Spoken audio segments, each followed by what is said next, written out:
Gold, trusted gold buyers. మీరు తాకట్టు పెట్టిన బంగారాన్ని విడిపించి ఈ రోజు ఉన్న మార్కెట్ ధరకు కొనబడను. 2 years బ్యాక్ తను వచ్చింది ఇండియాకి. గ్రాడ్యుయేషన్ అయిపోయింది అండ్ తనకప్పుడు పని ఇంకా దొరకలే అండ్ చిన్న చిన్న పనులు చేసుకుని ఉండింది. నాన్న నేను ఎంత సంపాదిస్తే నేనే నన్ను చూసుకుంటాను, నువ్వు పంపియకు, ఇంకా చాలు, నాకు ఇచ్చేసావు అన్నీ అని చెప్పి. సో ఫైనల్గా ఒక రెస్టారెంట్లో వెయిట్రెస్గా ఒక పని దొరికింది. అది ఫస్ట్ డే అక్కడ వెళ్ళి పని చేసేటప్పుడు తనకి ఒక పెద్ద ఏమైందంటే రెస్టారెంట్ అందరూ ఆర్డర్ ఇస్తున్నారు, తనకి ఎక్స్పీరియన్స్ లేదు కాబట్టి అడావడిగా అది ఏం చేయాలో తెలియకుండా నర్వస్ బ్రేక్డౌన్ అయ్యేలాగా అయిపోయింది. సో తన మేనేజర్ చెప్పింది, నేను ఇంకే దీనిలో ఎక్స్పీరియన్స్ లేదు, నన్ను డిష్ వాషింగ్లో వేసేయి ఫస్ట్, నేను డిష్ వాష్ చేసుకుంటా ఒక 1 week, అక్కడి నుంచి తర్వాత ఎక్కడ వస్తాను. సో తను వచ్చి 1 week వచ్చి ప్లేట్లు ఇది అది కడుగుతుంది. అది తనకి జాబ్. తర్వాత నేర్చుకుంది. సో ఇదన్నీ చెప్తుంటే నేను చెప్పాను, ఇదన్నీ ఓకేనా, నువ్వు ఇలా ఫిజికల్గా కొంచెం వెయిట్ వేసుకొని ఇలా అయిపోతున్నావు ఏంటి అని చెప్తే తను ఆర్గ్యూ చేసింది నాతో, నీకు తెలీదు, నేను పని చేస్తాను, టైం దొరకదు. నేను అలాగే విన్నా. చెప్పా, సరే టైం లేదు, నేను పని చేస్తాను, నువ్వు పని చేస్తున్నావు, నా పని ఇంకా ఫిజికల్, ఈ పని టైం ఉంది, నా పనికి టైం లేదు, బట్ నేను నా ఫిజిక్ని చూసుకుంటానుగా, హెల్త్ చూసుకుంటానుగా, ఇదన్నీ చెప్పు. అయిపోయింది, డిస్కషన్ అయిపోయింది. ఇంక ఇప్పుడు అది వెళ్ళిపోతుంది ఒక 15 రోజు తర్వాత. ఎయిర్పోర్ట్లో వచ్చి, నానా take care of yourself, take care of your health ఇదని చెప్పింది. I said it's none of your business to advise me. నువ్వు చూసుకున్నప్పుడు నాకు చెప్పకూడదు కదా. ఆన్సర్ ఇచ్చారుగా. అక్కడ దిగింది. 2 days తర్వాత నాకు మెసేజ్ పెట్టింది, ఐ జాయిన్ జిమ్ నానా, I'm planning my workouts properly. అంతే. మనం ఫస్ట్ ఎగ్జాంపుల్ కరెక్ట్గా ఉండాలి. బాగుంది సార్ ఎగ్జాంపుల్. మనం బిడ్డల్ని ఎప్పుడు నువ్వు ఇలాగ ఉండాలి, అలా ఉండాలి, నీకు ఇది తెలియదు, అది తెలియదు, తప్పండి. ఇప్పుడు ఎప్పుడు మొబైల్ చూస్తూ ఉంటారంటారు చిన్న పిల్లల్ని. హే, వాళ్ళు పుట్టిన టైం నుంచి మొబైల్ చూస్తున్నారు. నేను పుట్టిన టైంలో మొబైల్ చూడలా. వాళ్ళ తప్పు కాదు, నా తప్పు కాదు, బట్ నువ్వు చూస్తూ ఉంటావు, నువ్వు బట్ మీరు అది డిసిప్లిన్గా మీరు అడాప్ట్ చేస్తే వాళ్ళు చేస్తారు. లైక్ ఫర్ ఎగ్జాంపుల్, మీరు నన్ను 9:30 తర్వాత 10 o'clock తర్వాత నైట్ పిలిస్తే నేను మాట్లాడను, ఎందుకంటే ఫోన్ నా దగ్గర పెట్టుకోను. ఇంట్లో ఉంటేను తర్వాత బయటికి రారా? నేను బెడ్రూమ్కు తీసుకెళ్ళను ఫోన్ని. నైట్ లైఫ్ తెలీదా మీకు? నేను నైట్ లైఫ్ ఎక్కడ చేయను. పార్టీలకు వెళ్ళరా? పబ్బులకి? నేను చేసిన పబ్లు, నేను వెళ్ళిన పబ్బులు కానీ నేను చెప్తే అది ఇంకో ఎపిసోడ్ కావాలి మీకు, ఎందుకంటే నేను చేసిన టైం చిన్నప్పుడు ఎప్పుడు స్టార్ట్ అయిందో పబ్స్ 1990s లో. మీరు పబ్లు ఇప్పుడు చూస్తున్నారు. నేను చెప్పే పబ్ వచ్చి బెంగళూరులో. అది మీ పబ్ కల్చర్ స్టార్ట్ అయిందే బెంగళూరు నుంచి. బాంబే నుంచి పబ్స్ గురించి చదవడానికి ఎవరో వచ్చారు, వాళ్ళు పబ్ ఓపెన్ చేయాలంట బాంబేలో. సో మమ్మల్ని రోజు చూస్తూ మమ్మల్ని స్పెషల్ ఇన్వైట్ చేశారు బాంబేకి. మనం ఫ్లైట్ తీసుకుని బాంబేకి వెళ్ళాం. అవన్నీ చేసి నేను అండ్ ఇప్పుడు చేసేటప్పుడు నేను చేయకూడదని చెప్పను ఎప్పుడు. నేను అందరికి చెప్పేది అంటే చేయండి, but you should know your limits. And most important thing is మీరు ఎప్పుడు వద్దని చెప్పాలి, అది మీ దగ్గర ఉంది. మీరు రజనీకాంత్ గారిది అరుణాచలం సినిమా చూసారా? దాంట్లో అరుణాచలంలో రజనీకాంత్ గారు అంటే వాళ్ళ కొడుకు ఒక కండిషన్ పెడతారు, చుట్ట తాగుతున్నాడు అంటే ఒక రూమ్ నిండా చుట్టలు వేసేసి ఇక లైఫ్లో మళ్ళీ చుట్ట గురించి మాట్లాడకుండా ఎంజాయ్మెంట్ చేసి అని బయటికి తీసుకొస్తారనమాట.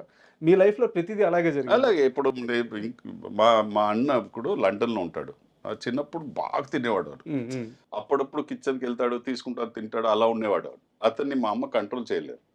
ఒకరోజు మా నాన్న ఏం చేశారంటే, ఇలా సంక్రాంతి రోజు పండుగలో కింద కూర్చోపెట్టి ఎలా వేసేసారు.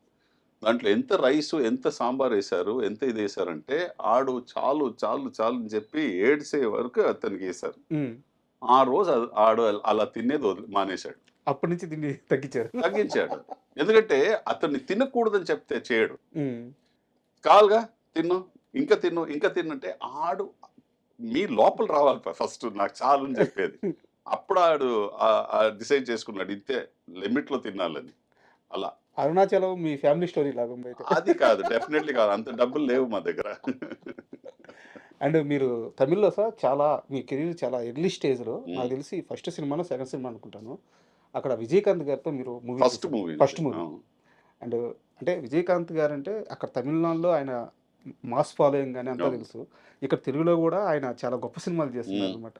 ఆయనకి మంచి ఫ్యాన్స్ ఉన్నారు. అవును. విజయకాంత్ గారితో మీకు మర్చిపోలేని ఒక ఇన్సిడెంట్ ఏమన్నా ఉంటే చెప్పండి. నా ఫస్ట్ షాట్, మీ లైఫ్‌లో ఫస్ట్ షాట్. నా ఫస్ట్ షాట్ ఆయనతో చేసేటప్పుడు ఆయన, మనోరమ, అలా ఆల్ గొప్ప ఆర్టిస్ట్ ఉన్నారట ఆ సార్. షాట్లో. సార్. సముద్రగని డైరెక్ట్ చేసిన సినిమా అది, ఓకే. నా ఫస్ట్ సినిమా తమిళ్లో. సార్. కట్ అని చెప్పిన తర్వాత సముద్రగని వచ్చి విజయకాంత్ చెప్పింది మాట ఏంటి, సార్ ఆయన చెప్తున్నప్పుడు నేను అలా చార్జ్ వస్తాను మీ ఫేస్ కంటే. విజయకాంత్ ఏం చెప్పారంటే, ఈ మొహాన్ని 25 ఇయర్స్ నుంచి చూస్తున్నారు, హ్మ్. ఆడు బాగా చేశాడు, ఒకే టేక్ అది హ్మ్. నేను చేసింది, సూపర్ చేశాడు, అలాగే పెట్టే అన్నారు. మీ షాట్ నా పెట్టారు. షాట్ని పెట్టే, నేను పడున్నాను కింద. ఆ షాట్ అయిన తర్వాత, ఆ డైలాగ్ అయిన తర్వాత ఇలా పడేయాలి కింద. హ్మ్. హ్మ్. నేను అక్కడి నుంచి ఆయన చూసా. సార్. ఐ మీన్ ఎంత కాన్ఫిడెన్స్ ఉండాలి, అవునవును.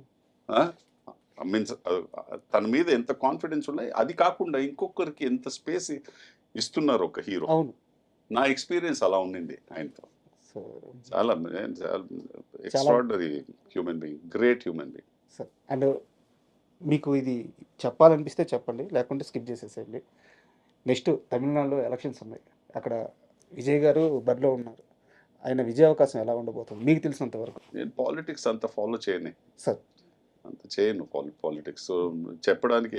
అండ్ ఇంకోటి ఏంటంటే, మీరు చూస్తూ ఉంటే going by even exit polls, అదన్నీ ఎగ్జిట్ పోల్స్ అన్ని రాంగ్ అవుతున్నాయిగా.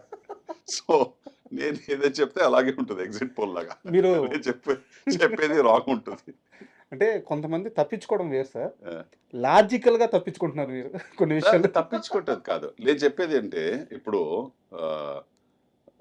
పాలిటిక్స్ అర్థం అయితే నేను మాట్లాడొచ్చు. ఉమ్, ఉమ్. నాకు మీరు సినిమా గురించి మాట్లాడితే నేను మాట్లాడతా. సార్. పాలిటిక్స్ అంత డెప్త్గా నాకు నేను వెళ్ళను. సార్. అండ్ బాలసుబ్రహ్మణ్యం గారు, ఎస్పి బాలసుబ్రహ్మణ్యం గారు, వాళ్ళ బాబు చరణ్ గారితో మీకు మంచి స్నేహం ఉంది, అది అందరికీ తెలుసు సార్. బట్ బాలసుబ్రహ్మణ్యం గారితో మీకు ఒక స్పెషల్ మూమెంట్ ఏదన్నా ఉంటే చెప్పండి. ఆయన వచ్చి ఆ, వర్షం రీమేక్ చేసే టైం అది. అక్కడ అక్కడ వర్షంది రీమేక్ చేస్తున్నారు. ఉమ్. అండ్ చరణ్ గారు ప్రొడ్యూసర్గా ప్రొడ్యూస్ గా చేసింది.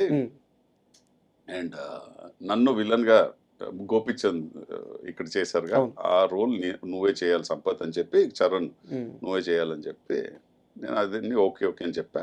బట్ ఏదో ఒక రీజన్కి అది అవ్వలే. ఓకే.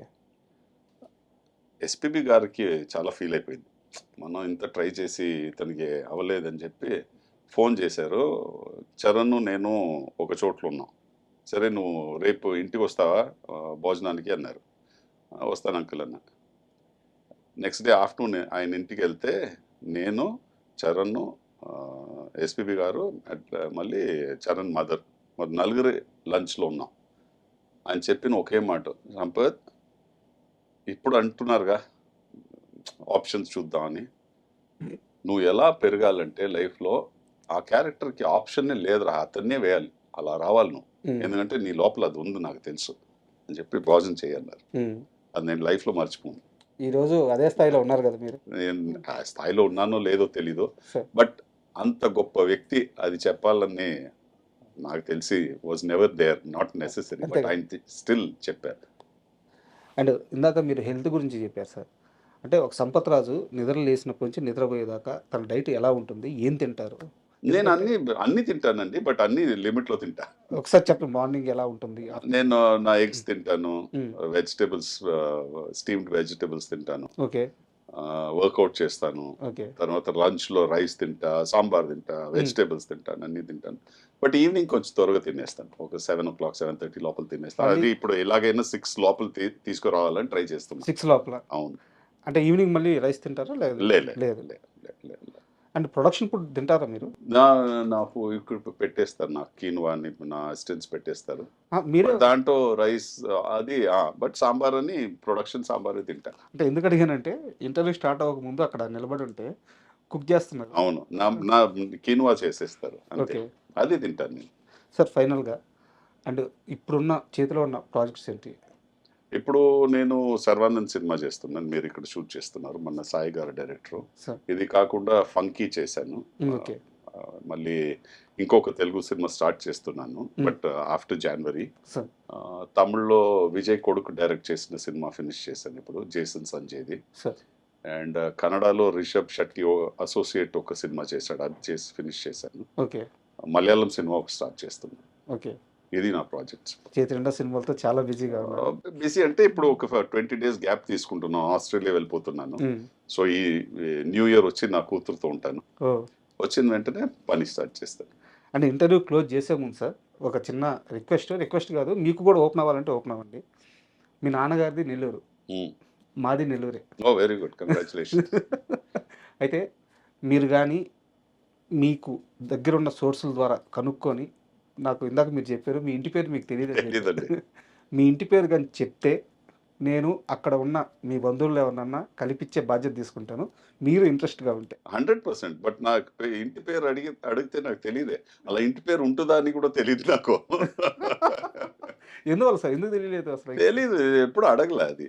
మా నాన్నతో ఎప్పుడు అడగలే. మా నాన్న బ్రదర్ ఉన్నారు, ఆయన చాలా సంవత్సరాల ముందే చనిపోయారు. సో అటువైపు ఎవరు ఉన్నారని తెలియదు. ఇన్ఫాక్ట్ ప్రభాస్ గారు ప్రొడక్షన్ ఉందిగా మన వంశీ, అవును. వాళ్ళు నెల్లూరేగా, అవును. వాళ్ళు అదే చెప్పారు అప్పట్లో. నేను అక్కడ మన సక్సెస్ మీట్ లో వచ్చేటప్పుడు నెల్లూరులో నేను మైక్ లో చెప్పాను, ఇది మా నాన్నగారి పేరు, ఆయన వచ్చి ఇక్కడి నుంచి వచ్చారు, మిలిటరీకి వచ్చి వెళ్ళారంట, ఇదన్నీ కథ చెప్పాను. అండ్ ఎవరైనా ఏదైనా ఇన్ఫర్మేషన్ ఇస్తే బాగుంటుందని. ఎవరికి ఇన్ఫర్మేషన్ ఉంటుందని, ఆర్మీలో ఎన్నో మంది ఉంటారు, ఇక్కడి నుంచి శ్రీనివాసన్ అని. ఇది ఎలా అంటే ఒక చోట్లో మీరు రోడ్ సైడ్ లో కూర్చుంటే ఎవరో వచ్చి ఒక అడ్రస్ అడిగితే లావు ఉంటాడు, అవును. అలా ఉంటే ఎలా చెప్పొచ్చు, ఎన్నో మంది లావు ఉంటారు అక్కడ. సరే, ఒకవేళ మీకు నెల్లూరులో మీ బంధువులు దొరకకపోయినా సరే మీరు ఒకసారి నెల్లూరు రావాలి. 100% వస్తా. మా నెల్లూరు చేపల పులుసు, అవును, నేను రెడీ, నేను ఎప్పుడైనా రెడీ.